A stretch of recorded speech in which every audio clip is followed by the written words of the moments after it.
Bom, boa noite. Nós vamos abrir as nossas Bíblias na carta de Paulo a Timóteo, né? 2 Timóteo, no capítulo 2 e no versículo 15. Mas eu acho que a maioria já decorou esse versículo aqui. É um versículo bem conhecido. E assim nós vamos dar a introdução ao nosso tema nessa noite. 2 Timóteo, capítulo 2, versículo 15. Quem sabe de cor? Vamos desafiar aí. Quem pode falar de cor? Aí, fala, Nélio. Fala.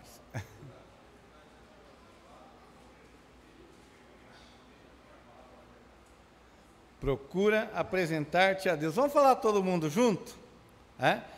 Pode ler aí, pode ler à vontade, não precisa falar de cor não. Mas na versão, está na versão atualizada, né? Creio que a maioria das nossas versões aqui. Para a gente organizar, eu falo e os irmãos repetem, tá? Todos numa versão só. Olha lá. Procura apresentar-te a Deus, aprovado, como obreiro que não tem de que se envergonhar, e que maneja bem a palavra da verdade. Irmãos, essa é a nossa orientação, é a nossa instrução dada pelo Espírito Santo de Deus, para cada um de nós que desejamos o quê? Servir a Deus. No nosso tempo aqui na terra, e durante toda a eternidade, servir ao Senhor. Eu creio que esse é o propósito de todo crente. Mas eu gostaria de perguntar para você, o que é que te habilita para servir a Deus? O que é que te dá credencial? O que é que te dá o direito de se autodenominar servo de Deus? Se você dissesse, bom, nesse momento, eu sou presidente executivo da uma firma famosa aqui de Piracicaba, da Caterpillar, E alguém perguntasse, mas você trabalha na Caterpillar? Não, eu sou presidente da Caterpillar. Você ia ter que mostrar algum documento, você ia ter que mostrar alguma coisa que te desse o direito de pretender essa posição ou de falar para as pessoas que você está nessa posição. Seu registro em carteira ou alguma coisa assim. O que é que nos credencia? O que é que faz de nós verdadeiramente servos de Deus? Dizer que eu sou servo de Deus é fácil. O que é que nós temos que pode realmente provar que de fato somos servos de Deus? O Senhor Jesus falou para os discípulos, orientou os discípulos, que não saíssem de Jerusalém, antes que do céu fossem revestidos de poder, e o poder do Espírito Santo de Deus. É isso que nos credencia, é isso que nos capacita, é isso que nos dá a legitimidade para nos denominarmos servos de Deus. Cada um de nós sabemos que quando nós cremos em Cristo como nosso único Senhor e Salvador pessoal, a Bíblia fala que nós nascemos de novo e o Espírito Santo de Deus passa a habitar no nosso coração. E entre as coisas que Ele opera em nós, as coisas que Ele faz em nós, Ele nos capacita com o quê? Dons espirituais. Todo verdadeiro crente tem pelo menos um dom espiritual. Uma habilidade, eu vou usar a palavra sobrenatural, porque não vem do homem, não é um curso que você faz, não é uma faculdade, não é uma habilidade adquirida por meio do exercício da função. O Senhor Jesus deixou bem claro: não se atrevam, não saiam para fazer a obra de Deus antes que dos céus, sem que antes vocês sejam revestidos de poder pelo Espírito Santo de Deus. E o Espírito Santo, habitando em nós, nos concede dons espirituais e dessa forma nos capacita a realizar a obra de Deus, certo? Então nós podemos afirmar com certeza, e esse vai ser o norte das nossas considerações e do nosso estudo aqui, que Deus opera primeiro em nós, e como consequência do que Ele faz em nós, Ele opera através de nós. Entenderam a questão? Qualquer que se atreva a fazer, sem antes experimentar o poder de Deus, sem antes experimentar a transformação de Deus, pode até fazer, mas está fazendo na carne, na força e no poder natural do homem, na eloquência, na sabedoria humana, que a palavra de Deus declara que é mundana, demoníaca. E, infelizmente, nós vemos os resultados péssimos disso no meio do povo de Deus. Nós vamos pensar um pouco nessa primeira parte, no que é ser um verdadeiro servo de Deus. Um verdadeiro servo de Deus. Quais são as suas características? O que é que Deus faz nele? O que é que Deus opera nele? Qual é a sua essência? Porque quando nós analisarmos a palavra eficiência, e isso nós faremos no segundo estudo, e amanhã cedo, o Senhor nos permitindo, eficiência é o resultado, a consequência, não do que eu, Mário Machado, porque fiz faculdade de teologia, ou porque estudo a Bíblia mais do que os outros irmãos, ou porque tenho tantos anos de crente, não porque o Sérgio, ou o Dito, ou qualquer outro irmão tenha outra vantagem, ou uma vantagem sobre os demais. Mas eficiência se dá como resultado, como consequência das transformações profundas que Deus tem feito na minha essência, na minha vida, na minha maneira de pensar.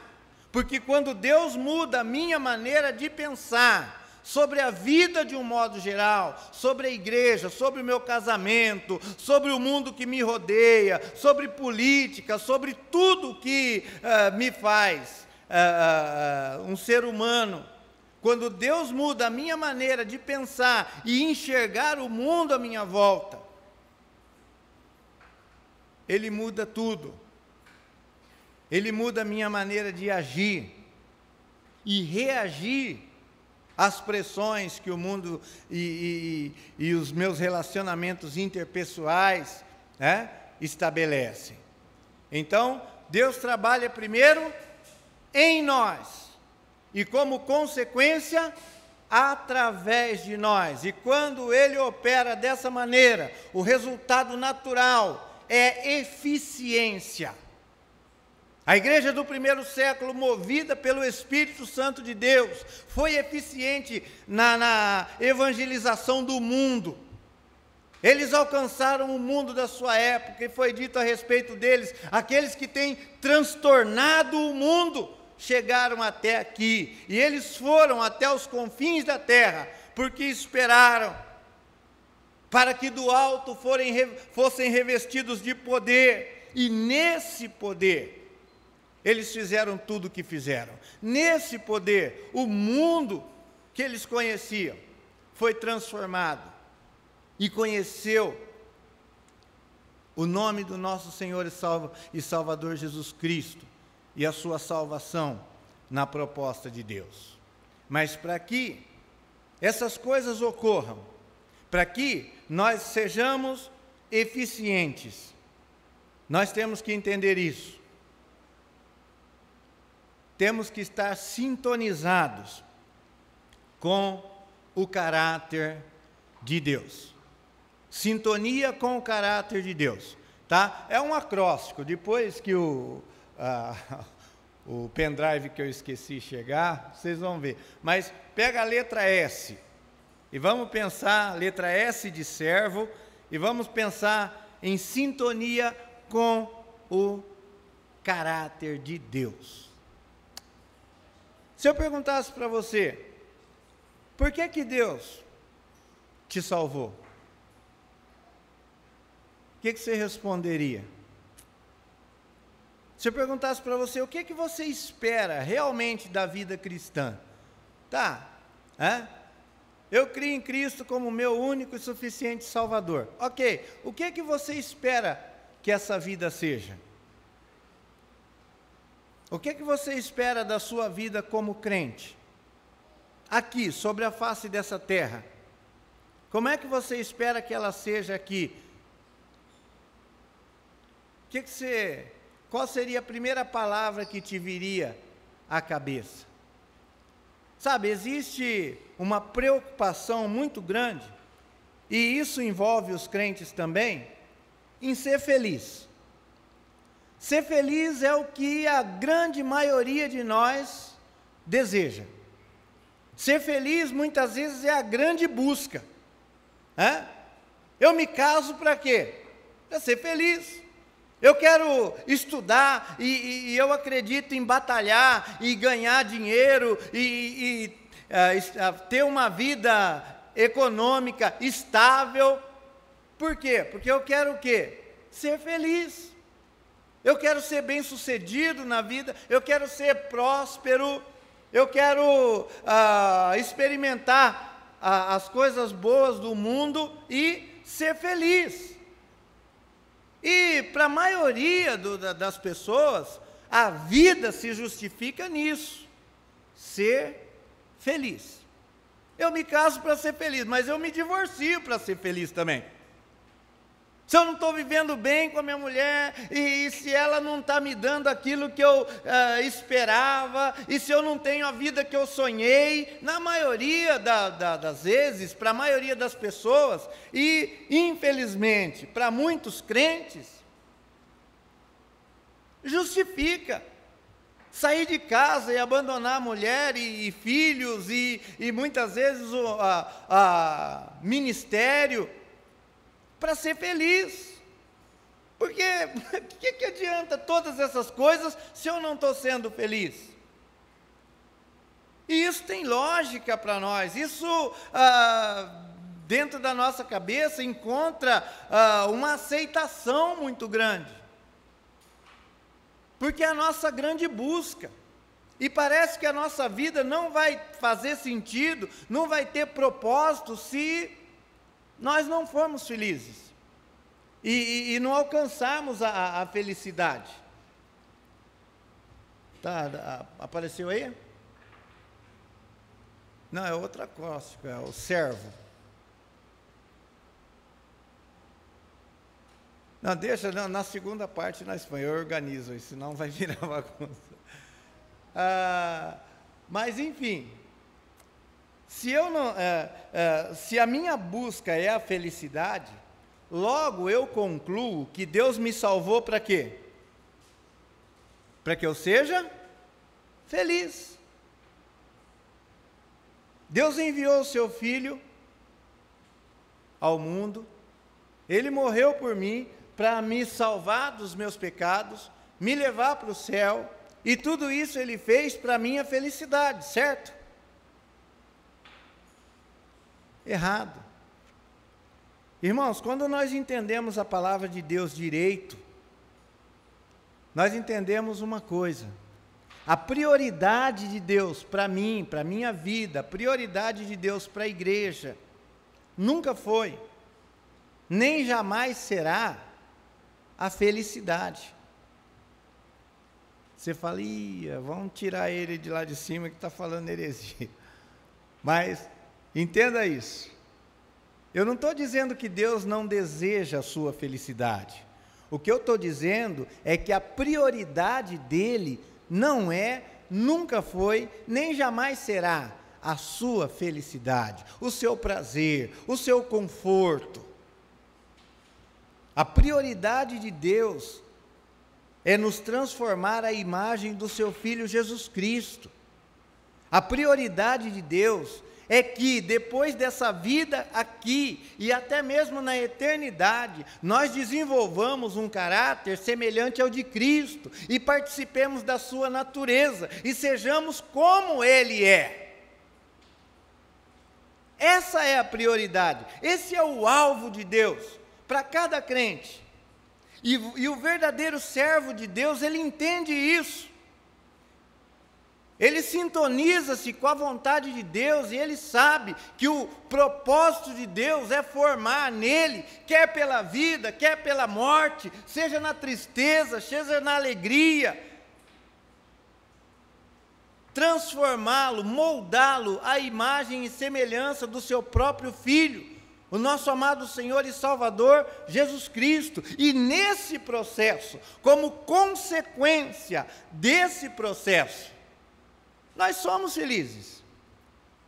Nós somos felizes na comunhão dos irmãos, e somos edificados e fortalecidos nela. Nós somos felizes quando nós oramos ao Senhor e sentimos o Espírito Santo de Deus testificando com o nosso espírito de que de fato nós somos filhos de Deus. Nós somos felizes. E a Bíblia traduz isso, esse estado de espírito, a Bíblia traduz essa que é mais que uma emoção, é uma atitude que toma conta das nossas vidas como alegria, uma alegria que ultrapassa as circunstâncias. Que quer nós estejamos na Disney, quer nós estejamos num calabouço, numa prisão, ou num desses países onde pregar o Evangelho é crime, nós temos paz e alegria e contentamento. O apóstolo Paulo falou a respeito de si e da sua postura com relação a isso. Pois eu aprendi a viver contente, satisfeito, em toda e qualquer circunstância. Então, quando nós buscamos a felicidade acima de tudo, negligenciando inclusive o caráter, a proposta de Deus para o nosso caráter, nós agimos segundo o mundo, porque o mundo é assim. Essa é a grande busca do mundo. O prazer, o conforto pessoal, individual, egoísta. Mas quando entendemos o propósito de Deus e nos submetemos a Ele, quando abraçamos a proposta de Deus tal como ela é, mesmo que nela esteja envolvida grande gama de sofrimentos e dificuldades, porque o Senhor Jesus nos garantiu: no mundo tereis o quê? Aflições.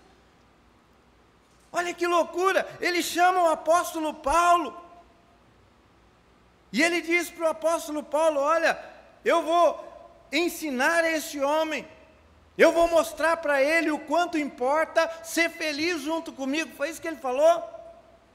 Qual foi a proposta para o apóstolo Paulo?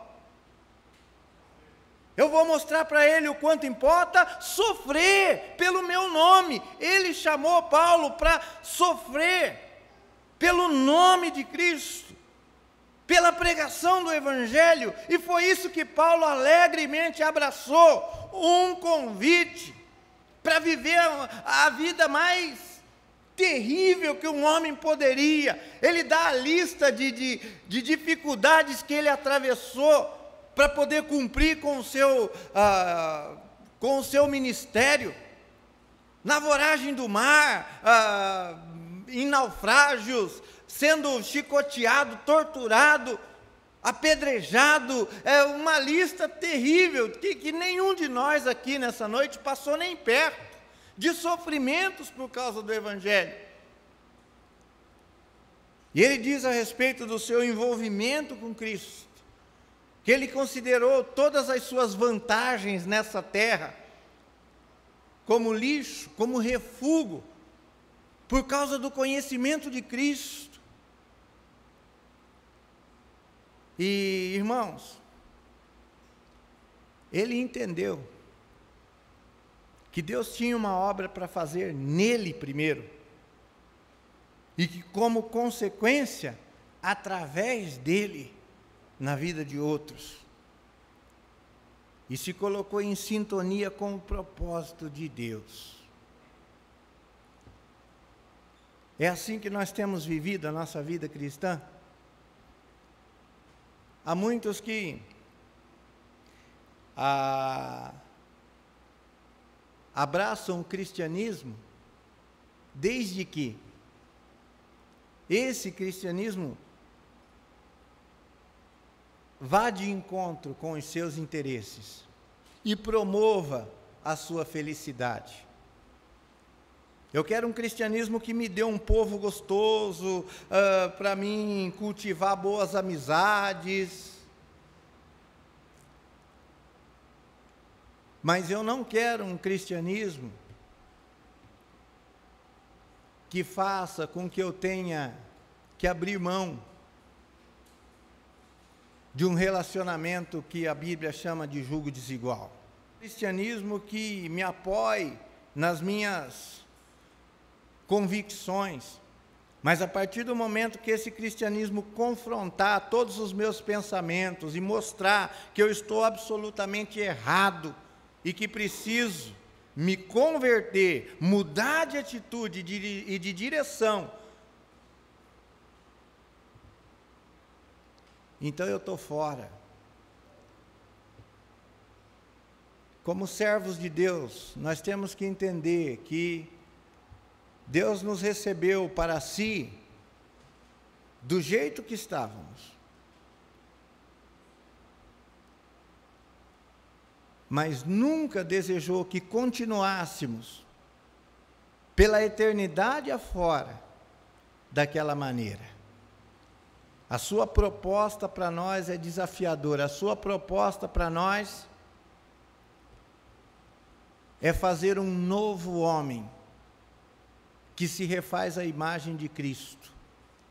No velho homem, eu creio que eu vou ser feliz e eu creio que eu vou ser bem-sucedido quando todo mundo se curvar à minha vontade e me servir. Não é isso? É isso que eu entendo como sucesso. Sucesso para mim é ser servido por todos. Sentar numa presidência de uma multinacional e dar ordens, isso é sucesso. Sucesso e felicidade no casamento é quando o maridão chega para você, coloca um cartão sem limite na sua mão e fala: olha, não fica presa em casa, vá para o shopping, vá comprar, você adora fazer isso. Isso é que é felicidade, isso é que é casamento bom e marido bom, e isso aqui é vida. Mas eu tenho que entender que o segredo da vida é servir. Quando eu entendo que o propósito da criatura é servir, eu posso escolher quem eu vou servir. Eu posso escolher servir a Deus, ou eu posso escolher servir a carne ou a Satanás. A palavra de Deus mostra essas três opções. Mas, como regra básica e clara, eu vou servir. Servir é a condição humana. Marcos 10:45, quem sabe de cor é esse também? Marcos 10:45. O Senhor Jesus Cristo diz ali a respeito da sua própria condição enquanto homem. nessa terra.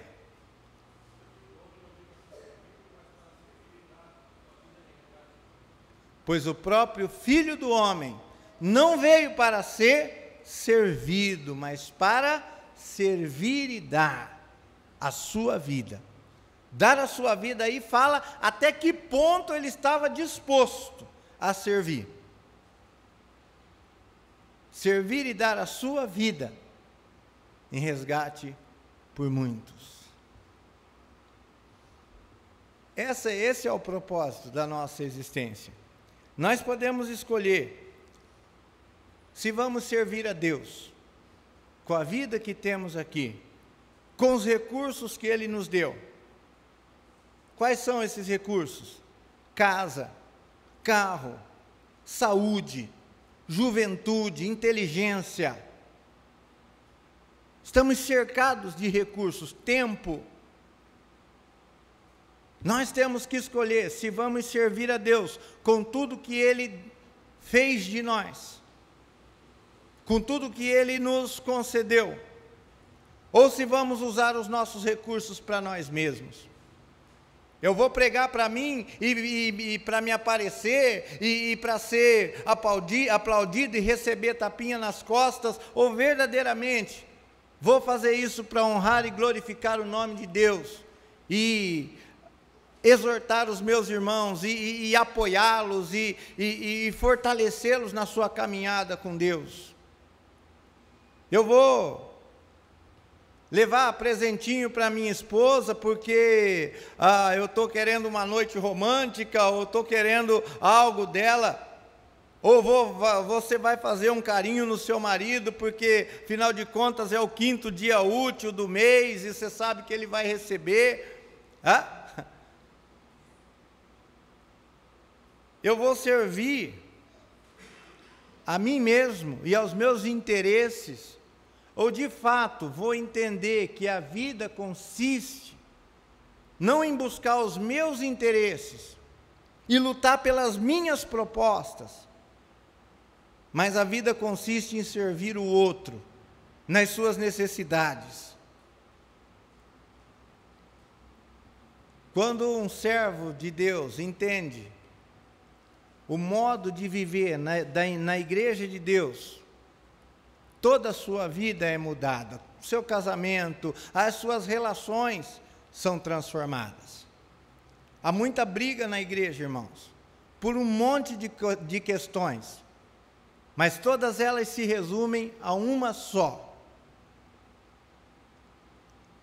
Nós temos pessoas mais interessadas em ser servidas do que em servir. Quando eu acho que só vou ser feliz quando as coisas estiverem do meu jeito, eu entendo um mundo que tem que se curvar à minha vontade e satisfazer os meus caprichos. Eu entendo um mundo onde as pessoas são objetos para promover a minha satisfação. Falando a grande nação americana, no seu discurso de posse, John Kennedy disse o seguinte: não pergunte o que a sua nação pode fazer por você, antes pergunte o que você pode fazer pela sua nação. Quantos aqui poderiam me descrever com propriedade quais são os seus dons espirituais? Você é crente? Você já creu em Cristo como seu único Senhor e Salvador pessoal? Você recebeu o Espírito Santo de Deus? Porque a Bíblia afirma categoricamente: aquele que não tem o Espírito Santo de Deus, esse tal não é dele. Todos os que são dele receberam o Espírito Santo de Deus, e Deus habita nos seus corações por meio do seu Espírito. E se Deus habita no seu coração por meio do seu Espírito, a mesma palavra estabelece que esse Espírito Santo, quando veio tabernacular, morar conosco, Ele concedeu dons aos homens. Concedeu dons aos homens. Então você, como crente, tem pelo menos um dom espiritual. Qual é ele? Você pode dizer, com certeza, qual é o seu dom espiritual? E segunda pergunta, como essa igreja aqui em Santa Terezinha tem se beneficiado dele, do que Deus fez de você? São questões seríssimas. E se você passar a vida sem responder isso, você vai chegar diante de Deus de mãos vazias, salvo como que pelo fogo. É isso que a palavra de Deus diz. Todos nós havemos de receber do Senhor galardões eternos do Senhor. E esses galardões são o quê? Recompensas, sim, mas eles são fruto do exercício dos dons espirituais que recebemos do Espírito Santo. Quantas pessoas são melhores hoje, depois de ter conhecido você? A vida do seu marido hoje é melhor. A sua vizinhança é mais limpa, a sua igreja é mais forte, justamente porque Deus acrescentou você à sua comunhão. Nós fazemos para nós mesmos esses questionamentos, irmãos. A palavra de Deus diz que aquele que julga a si mesmo não é julgado por ninguém. Por quê? Porque à medida em que ele julga ele mesmo, ele analisa essas coisas na sua vida, ele acha pontos que precisam ser tratados e trata, e se torna o que a palavra de Deus chama de alguém irrepreensível, não sem pecado, mas cujo caráter espelha e transmite a obra do Espírito Santo de Deus. Entender que o meu propósito é servir, isso me faz um servo aprovado, que não tem de que se envergonhar e que maneja bem a palavra da verdade. Terceiro, letra R de servo, renúncia. Renúncia de todo o egoísmo e a compreensão de uma vida exatamente como a que temos descrito, uma vida altruísta, que leva as necessidades do outro em consideração. Basicamente, todo ser humano tem 3 áreas de necessidades: físicas, emocionais e espirituais. Um exemplo de necessidade física. Alguém pode dar um exemplo de necessidade física de alguém?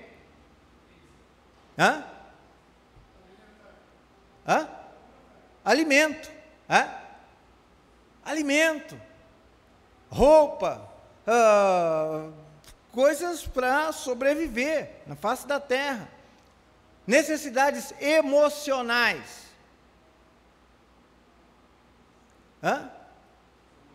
Comunhão. Ninguém vive sozinho. O ser humano aprende tudo o que aprende em comunidade, inclusive andar. Ele aprende interagindo com outra pessoa. Nós precisamos de comunhão. A solidão mata, destrói muitas vidas. No Japão, existe uma profissão, a profissão de amigo.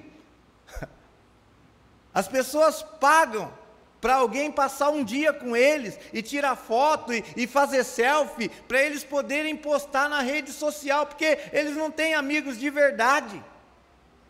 Esse é o mundo que nós estamos construindo.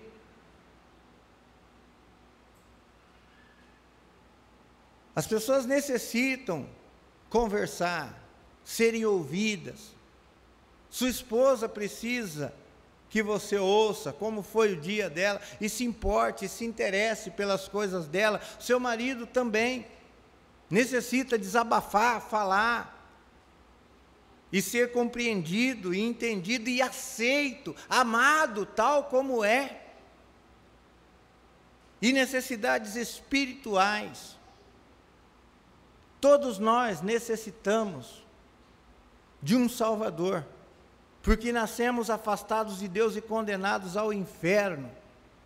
E as pessoas precisam ouvir de Cristo. A fé vem pelo ouvir, e o ouvir a palavra de Deus. Então você está num grupinho conversando sobre política, se é Bolsonaro, se é Haddad, se é esse, se é aquele, e eu vejo muito crente defendendo ferrenhamente, ou um ou outro, mas não tem o mesmo desempenho e a mesma paixão por defender o Evangelho. Quem dera estivéssemos tão interessados em proclamar o nome de Cristo, como temos falado desses outros todos. Quem dera na internet, nas redes sociais, houvessem cristãos testificando a respeito da única esperança real, verdadeira. Mas nós nos envergonhamos. A maioria de nós, quando entra na internet, parece que quer simplesmente debater no aspecto intelectual e mostrar que você conhece a ideologia da direita ou da esquerda e mostrar que você está antenado e que você é descolado e que você consegue debater intelectualmente. Mas pouquíssimos, apresentam versículos das Escrituras e entram num debate dando uma opinião ou um esclarecimento da palavra, falando o que a palavra diz a respeito disso ou daquilo. Os púlpitos hoje, faltam homens que, como Billy Graham, com toda a simplicidade, erguia a sua Bíblia e dizia: está escrito, está escrito. E nós temos que prestar atenção nisso, irmãos, porque se somos servos de Deus, se somos realmente servos de Deus, não devemos nos envergonhar da sua palavra. Não devemos nos envergonhar de nos apresentar publicamente com a sua palavra nos nossos corações. Não devemos nos envergonhar de nos postar e apresentar não a nossa opinião a respeito das coisas, mas o que a Bíblia diz a respeito das coisas. Quando eu renuncio o egoísmo e eu vivo para o outro, eu não negligencio nenhuma das suas necessidades.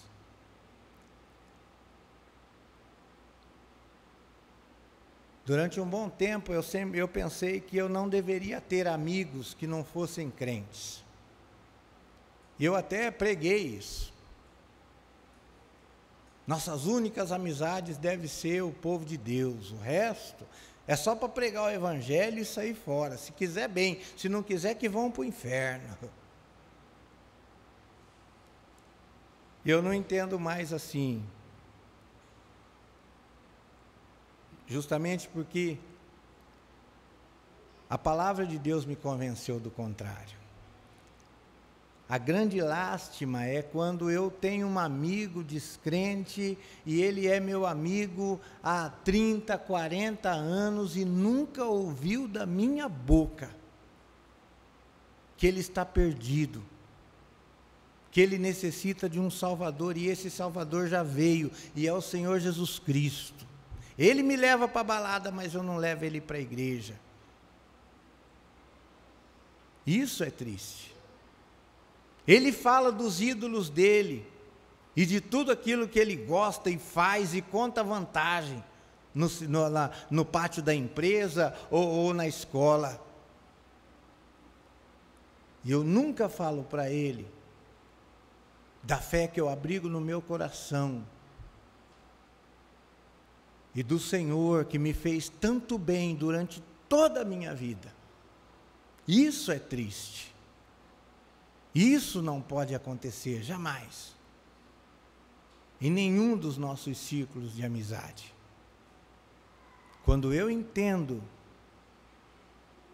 que o foco da vida em Cristo é suprir necessidades, eu não posso negligenciar a maior de todas elas. A humanidade necessita de um Salvador. E eu sei que esse Salvador é Cristo. E eu não posso me negar a falar disso. Nós passamos de uma igreja que, com os apóstolos João, e eu esqueço o outro, né? Eles foram levados diante do Sinédrio e foi falado claramente para eles: não saiam falando desse nome, nós vamos soltar vocês, mas não falem mais desse nome, não espalhem, não preguem. E eles disseram: nós não podemos deixar de falar, é mais forte do que nós,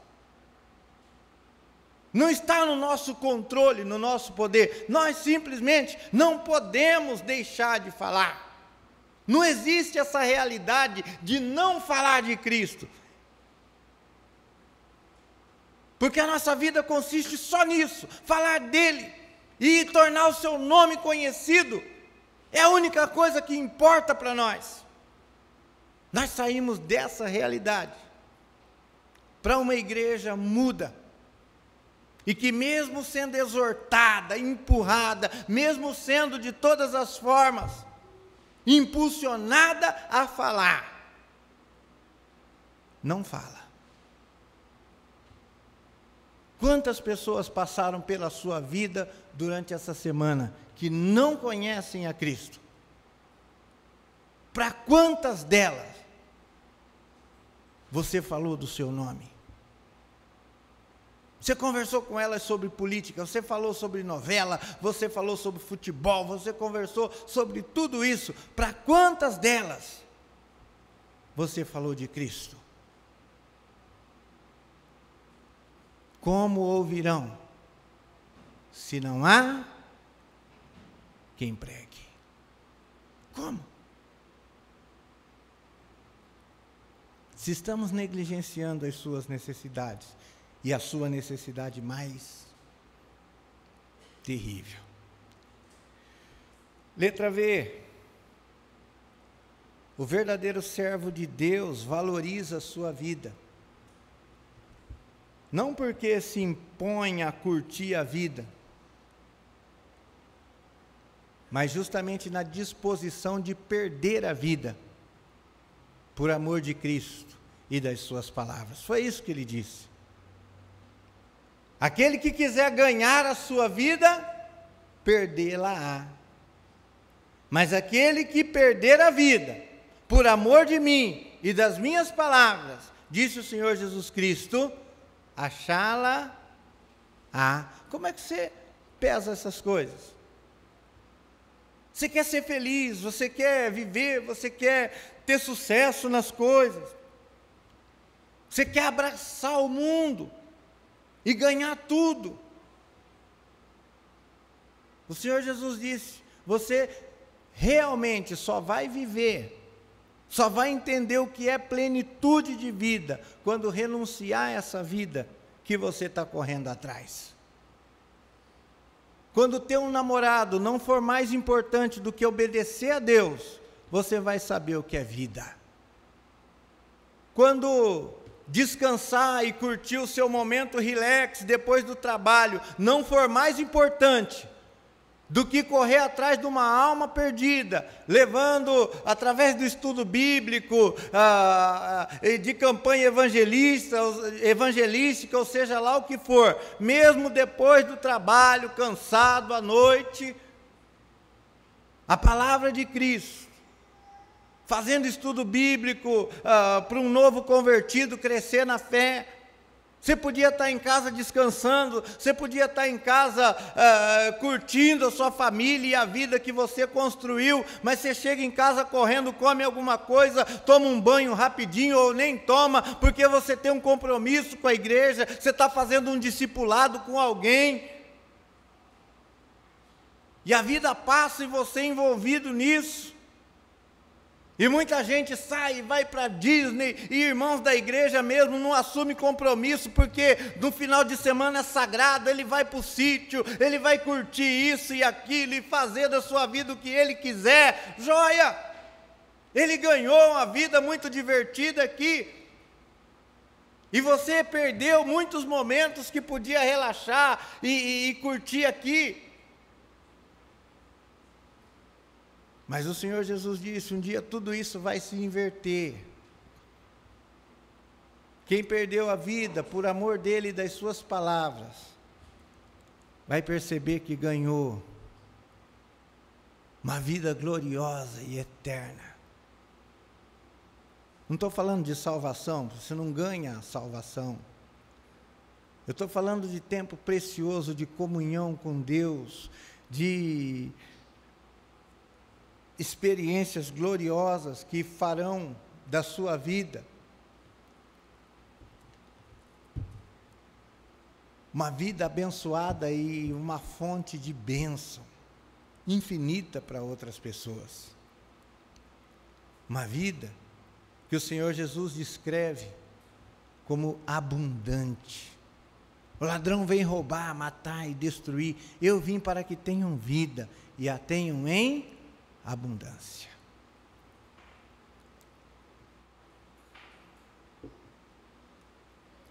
Quando você deixa de viver para você e vive para o Evangelho, você perde a sua vida. Mas quantos que não desejaram isso e se entregaram aos prazeres, querendo viver e ser feliz e aproveitar tudo que esse mundo pode dar.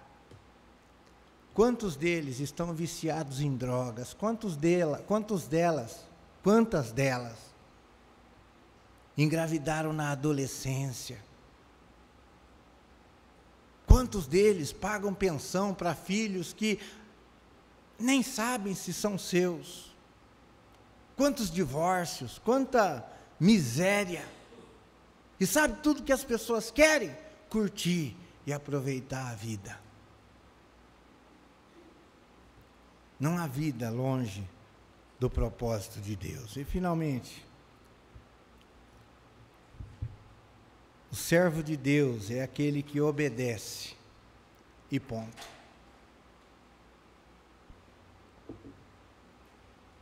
O servo de Deus obedece.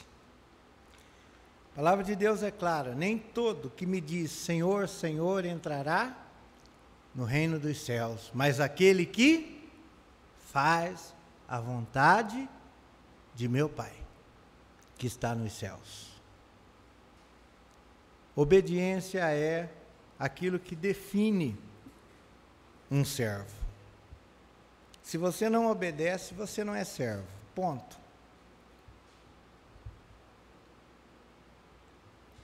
Mas para obedecer você tem que conhecer a palavra. Quantos de nós temos um compromisso sério de estudar a palavra? Para fazer segundo tudo quanto nela está escrito. Quantos de nós temos um exercício diário, frequente, de busca na palavra? Desse auditório aqui, quantos de nós já lemos a Bíblia inteira e conhecemos o propósito de Deus nas Escrituras? e sabemos discernir o que ele fala para Israel, qual é a sua proposta para a igreja e onde nós estamos incluídos nisso tudo. Nós esperamos que os pregadores façam isso, que os pastores ou que os missionários façam isso. Mas é para o povo de Deus fazer isso.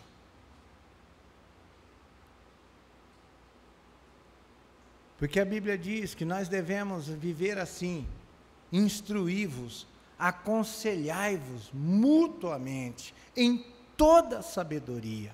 Habite ricamente em vós a palavra de Cristo.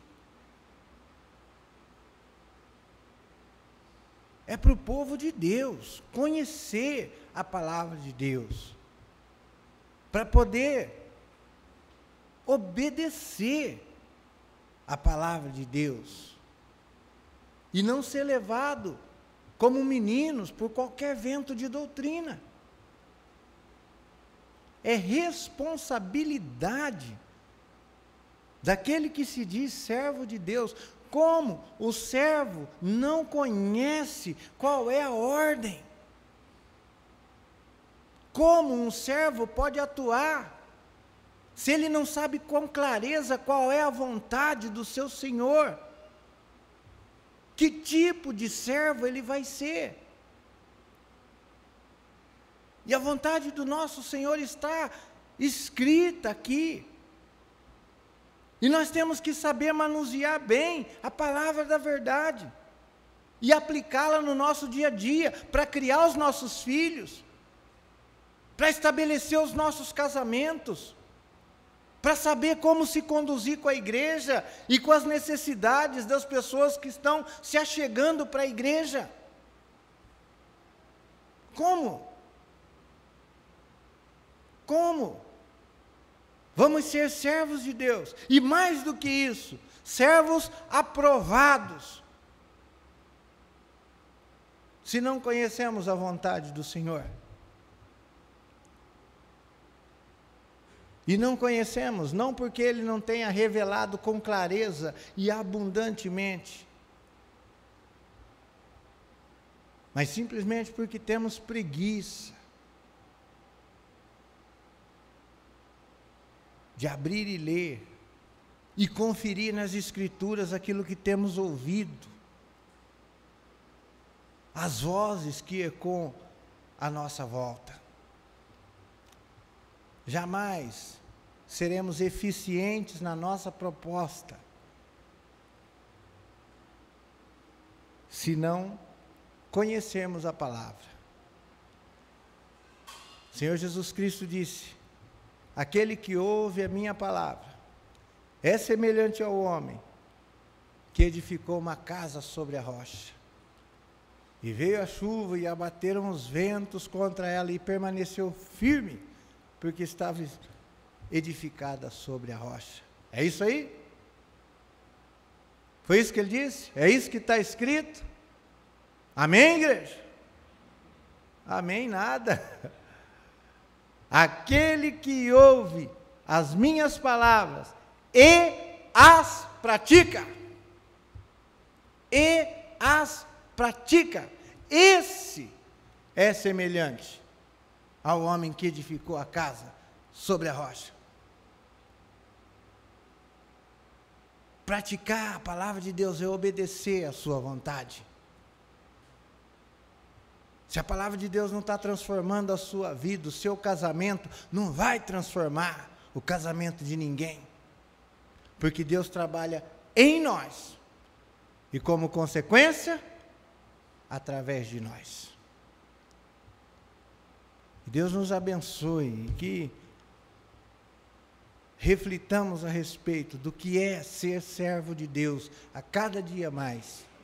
E sejamos servos cada vez mais aprovados, que não tenhamos do que se envergonhar e que manejemos bem, para a honra e glória de Deus, a palavra da verdade. Amém.